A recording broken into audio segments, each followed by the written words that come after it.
So, Christian, thank you for joining us today.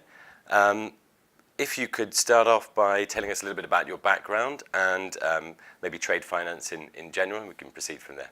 Thank you. Good morning, Alex. Thank you for having me. Great pleasure to be here. The background of Eurofin Asia is mainly we are a group of partners that are coming from trade and trade finance for more than 20 years for each of us, and mostly in Asia.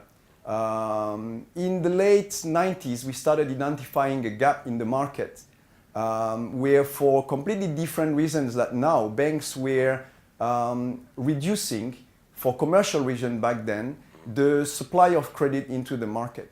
So by identifying this opportunity, we set up Eurofin Asia initially as an advisory business, not a fund management business, where we were trying to find replacement capital, increase at the level of SME and SMI, the availability of capital.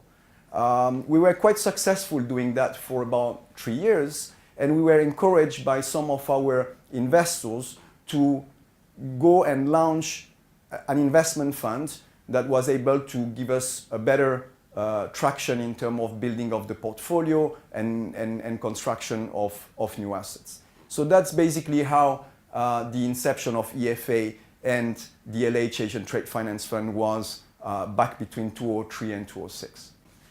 So before we get into that, I think it'd be a great idea to give our viewers that are not familiar with this industry a little bit of flavor on sort of what it looks and feels like.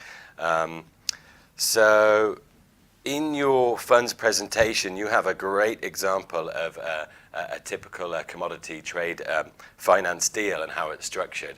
Could you maybe give us an example of that? Sure.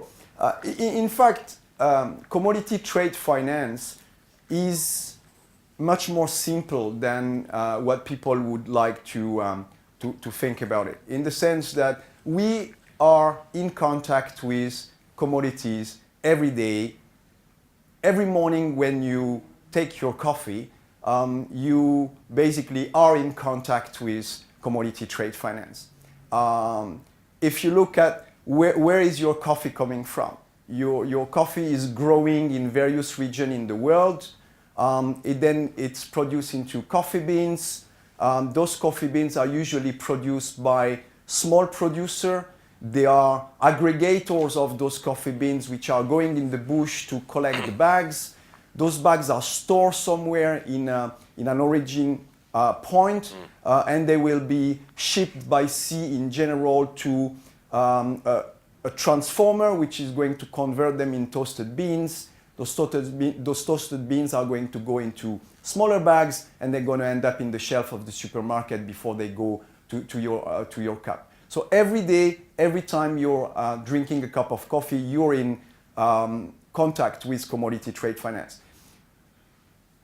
The financing angle of it is that supply chain from a country A to a country B needs some short-term working capital. And our specialty is to provide that piece of working capital short-term, secured by goods, to the middle segment market, to SME, SMI. We're not a trader, we're not a producer, we're not the buyer, we're the financier that facilitates the financial working capital of the transaction, the same way the ship owner will facilitate the logistic transport of the trader in the same supply chain. So it's important to remember that commodity trade finance is not commodity trading, it's the financing aspect of the supply chain. For what EFA is concerned, we are focusing on the movement of goods, i.e. their storage, and the movement from a country A to a country B. Who historically have been the major players in trade finance, and what has changed recently that have allowed fund managers such as yourself to get involved in this space? This is an excellent question. Historically, and still now, I think this is something that is not going to change. Historically, it's a commercial bank market. I mean, banks are the one which are providing lending, which are providing working capital financing to traders, to manufacturers, to commodity traders as well. And they're the first and foremost, by amounts, provider of capital. The difference is that if you look at back in the 90s, banks were probably supplying 100% of that working capital needs. If you look at today, we estimate that banks probably provide about 80% of that working capital. So still, by and large, the biggest player, but there's been a gap created, and this is where people like us, fund manager, but not only fund manager, are occupying that 20% gap, especially considering that that gap has happened during a period of time where commodity price and volumes, due to China, due to India, have been going up. Why are banks sort of like diminishing to a certain extent their participation to that market? I think it started with a commercial concentration. Back in the late 90s, this is where, a few banks every time have merged into one bigger bank, and commodity trade finance being essentially a lending, a credit activity, 1 + 1 is never equal to 2 or more than 2.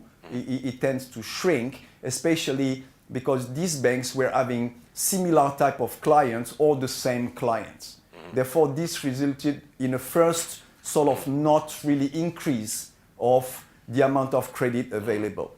Then came the global financial crisis that came more or less at an historical peak of the commodity price and volumes, whereby demand for credit in commodity finance was absolutely huge.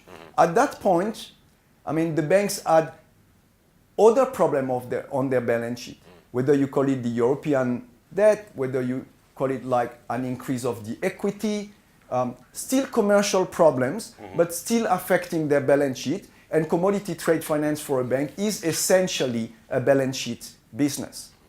I will say that the last important point is also the regulatory transition, whereby regulators in the world have been increasing their capital requirement for every kind of assets, and therefore for commodity trade finance assets also. We estimate that the ratio of cents to be provided to the dollar between Basel II and Basel III in a large book of commodity trade finance asset is about double. We estimate that under Basel II, it's about 8 cents to the dollar, and we estimate that under Basel III, it will be, or it is, about 16 to 17 cents to the dollar, with some countries being more conservative, being more demanding in terms of equity contribution, in terms of capital contribution, that the basically Basel III requirement. Okay. Not everyone is totally familiar with Basel III and how it will affect banks in the future, and even Basel II. So maybe we could look at that in a little bit more now.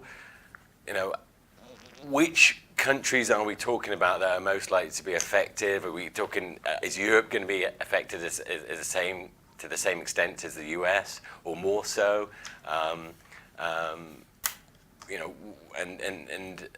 Are European banks more in commodity trade finance than other banks in the world? And how are you exploiting this sort of stricter regulatory requirement for the banks? If we go back to the base regulation, the base regulation for the banks that have basically accepted to follow Basel III regulation, which I think most of the banks have. From a regulation standpoint, there's not really a country difference. So banks in the US, banks in Europe, banks in Asia are supposed to be applying Basel III requirement in the same way.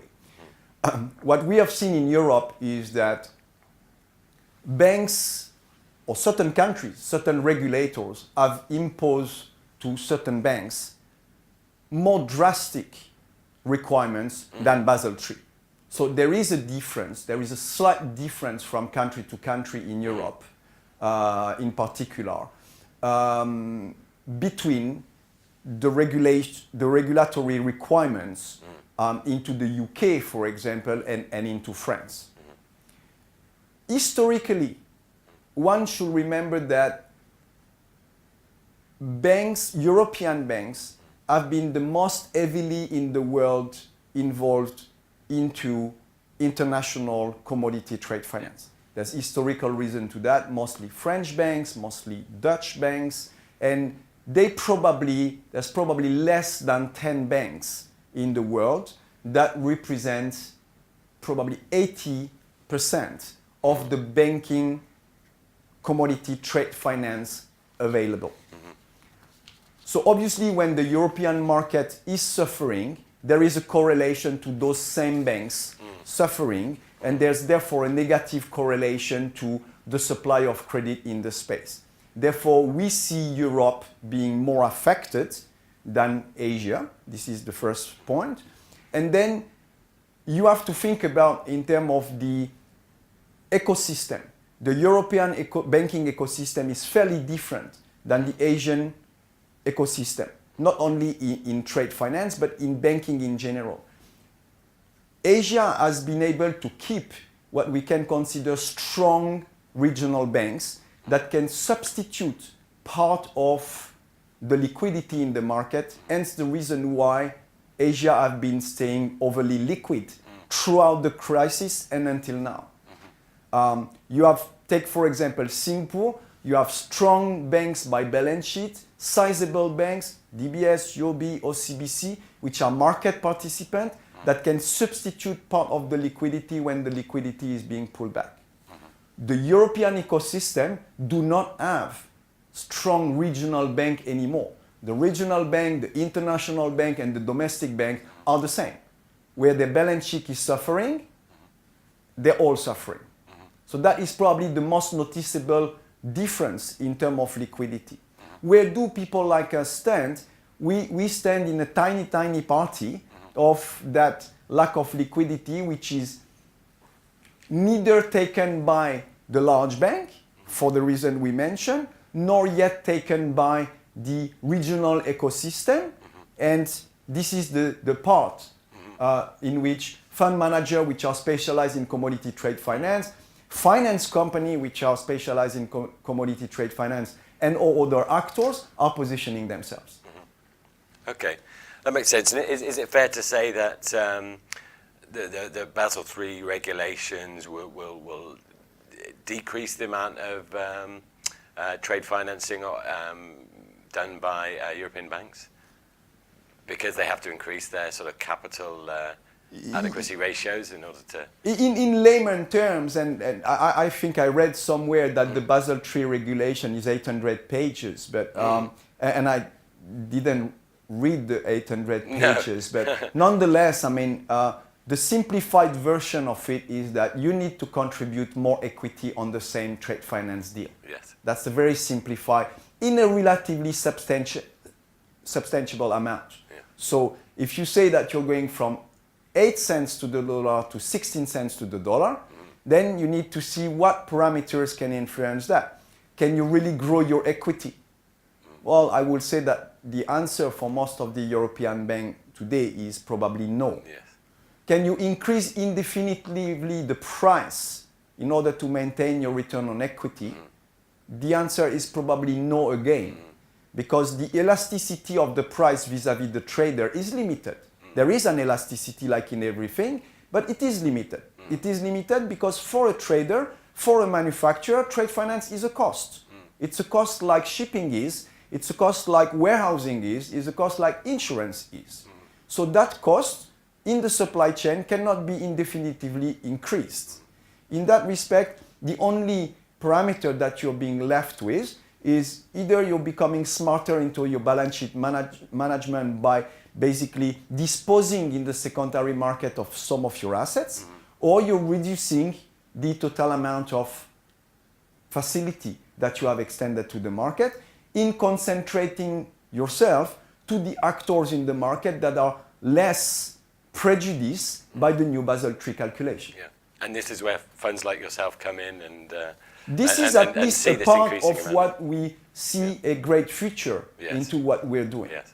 You've set out your stall and I think given pretty good argument of where the opportunities are in this industry for the sort of newer players such as hedge fund managers and commodity trade finance players. And it seems like the European bureaucracy have sort of incorrectly assigned or inappropriate risk weighting to this particular asset class, in my opinion. Using a risk-free rate of 0, your annualized Sharpe ratio is over 10, which is in the top few percent of over 9,000 hedge funds in our database, and certainly much higher than other low-risk strategies such as unlevered fixed income and insurance-linked securities. If we look at 2008, we can see that you actually had your second best year on record. To me, 2015 is shaping up to sort of look and feel a lot like early 2008. If the equity markets and the bond markets capitulate simultaneously this year to a greater magnitude than in 2008, will you be losing any sleep? I'll answer first to the structural aspect of the question, in the sense that not having down months, having extremely low volatility or a high Sharpe ratio for a commodity trade finance strategy is a must. It's a structural result. It is important to understand that commodity trade finance funds are portfolio of loans. As we speak, we have 48 counterparties in our LH Asian Trade Finance Fund for a total number of loans of about 400. So it is a very diversified, very granular portfolio of loans. Those loans are non-mark-to-market instruments. They're not like a security. They're not market volatile.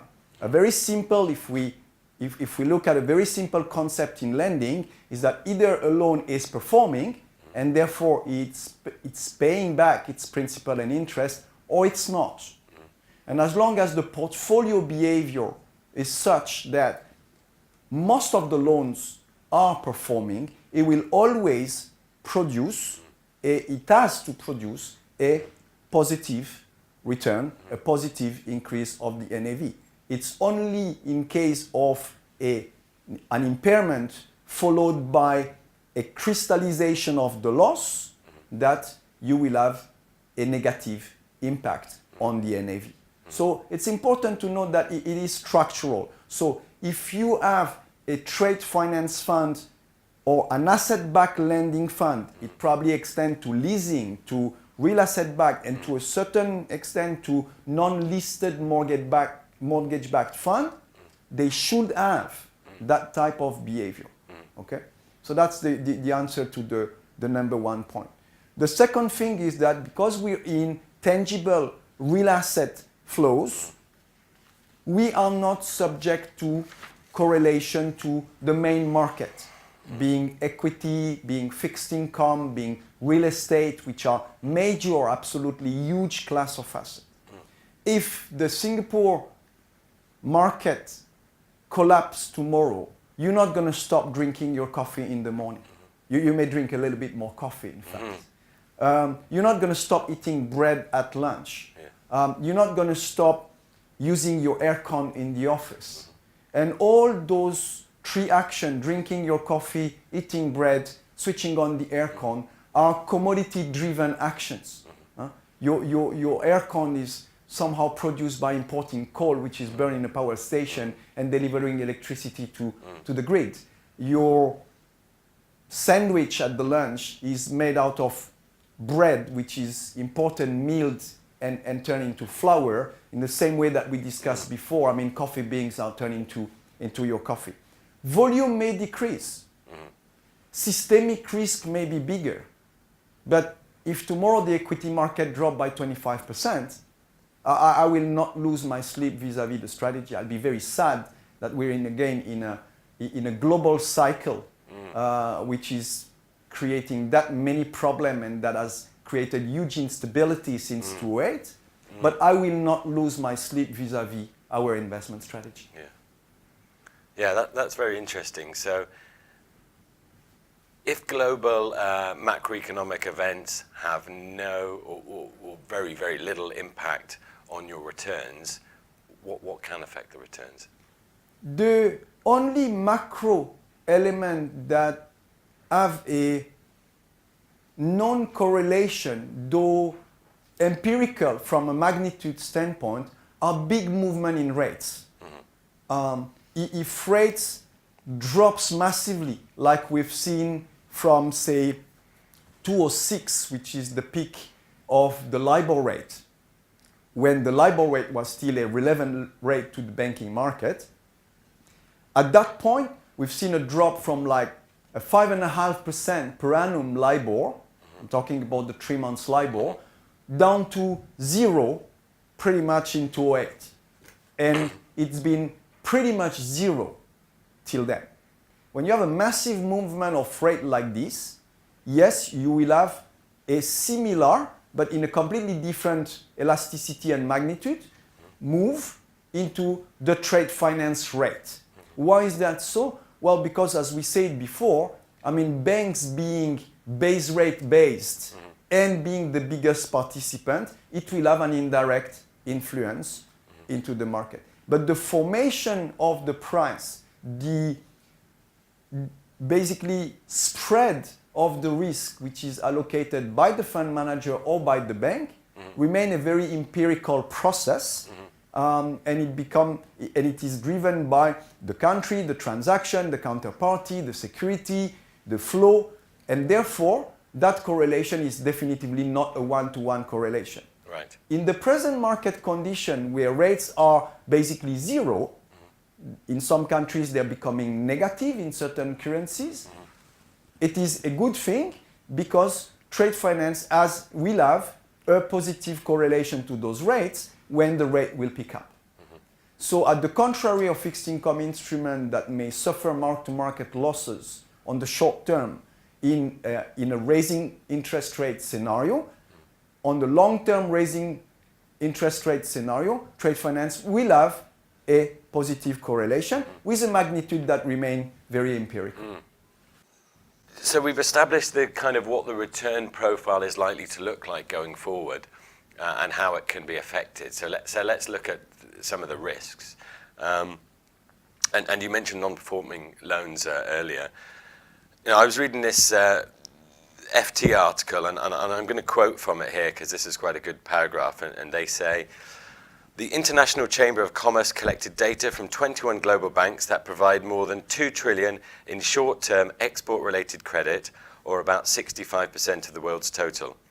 They found that fewer than 1,800 of the 8.1 million transactions defaulted for a cumulative rate of 0.021%.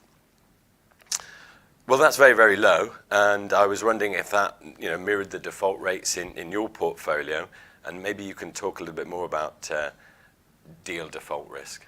Yes, it's a very interesting statistic.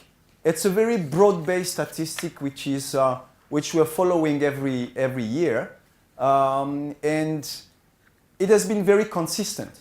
On a ballpark basis, the rate of default is coming every year very, very similar on a very large statistical base. So I think it's probably one of the non-disputable benchmark, which we are lacking of benchmark in the trade finance market, especially in the commodity trade finance market, and this is probably one of the most interesting benchmark. In our investment strategy, which is as secured as it can be, i.e. we're taking a primary collateral by having access to the underlying goods, it should theoretically be even lower than that, because that statistic will have also some unsecured trade finance aspects, etc. The most important risk in a secured transactional trade finance environment is the risk of fraud. that is the tail risk and the most significant risk. Risk of default when it's about the off-taker has changed, the market condition have changed, but as long as the integrity of the transaction is preserved, you may generate delays, you may generate some more delays, but you will not generate losses. The thing we're fighting against on a daily basis, and which is the essence of our market, is to put at bay the risk of fraud as much as we can. Because in essence and by definition, when you have financed something that was engineered not to exist, then you are strongly impairing your recovery process. And this is an quite extraordinary event. This is a common sort of low statistic into the trade world, because the trade is remaining most of the time very, very fluid. It's a very interesting space. I mean, this is the third time that we've had a conversation about trade finance, and I was completely new to this industry, and I've learned a lot from it. And I think it's a very interesting asset class. So maybe you can give our viewers some indication of the type of investors that are interested in looking for commodity trade finance funds, and if you're seeing that change recently, are certain types of investors becoming more interested, and the types of investors in your fund? Yeah, it's a very interesting question. I think we have investors from different buckets, in the sense that we have pretty much everything from, say, private money, i.e. high net worth individual, private banking money, independent asset managers, all the way to large pension and insurance company. Essentially, commodity trade finance for an investor is an income strategy, low volatility, low event of default. So it generates, by the lending, underlying lending activity, an income, an identifiable income, as we discussed before. Identifiable, why? Well, it's a loan, the loan is collateralized, there's an advance ratio, there's an interest rate, and the increase of the NAV is basically the result of the interest rate times the number of days the loan is being given. That is it. That is what commodity trade finance is about. So there's an identifiable income which is derived from a portfolio of such loans, and which represents your increase of NAV. So it's essentially an income strategy. It has a low volatility by construction, as we said before, and it has a low event of default and a high Sharpe ratio. So investors in today's market, which are looking for income, where the fixed income market is particularly depleted of that income. Today, if you're looking at short-term bond market of quality, there's no more return. So basically, you're taking a downside risk. There's no return, and there's a downside risk, which is probably quite significant if you're looking at the macro scenario on the planet. In trade finance, you have a more granular, you have a better return, and you have a more identifiable source of income in a trade finance portfolio.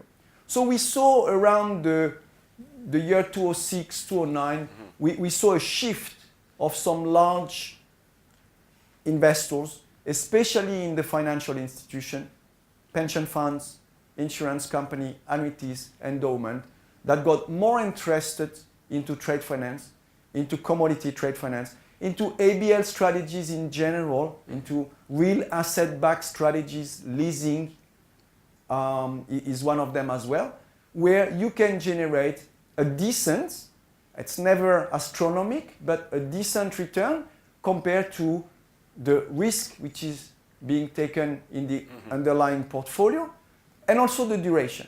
The advantage or the winning of the trade finance in that respect is its short duration. It's that you can still manage a trade finance portfolio with a short duration compared to leasing, compared to mortgage back. So if on the top of your requirement in income, you need to have short-term liquidity, well, you can run a trade finance portfolio with a 3 months liquidity, without too many problem because the nature of the trade is short by itself. Okay, great. Well, thanks very much for that. I think you've made a very convincing argument and given us a good intro into commodity trade finance. So thanks very much for that. Is there anything else you'd like to let our viewers know to wrap up with, or how can they contact you if they want more information? Well, we can be contacted obviously through our website. I mean, we're here based in Singapore. Yes. We can be contacted through your database as well. Yes. What we want is to continue to develop our business in the same specialist finance positioning as we are. There's way to go. The demand will be increasing. SMEs are the ones which are suffering the most of the potential drop into the credit, and at the same time they're the biggest engine of development in every country in the world. Commodities in Asia, in emerging markets, are most of the time representing about 25% of the GDP. So there's way to go, and we hope we can continue to develop the space. So thank you very much for having me again. Yes, thank you very much. Thank you. Thank you.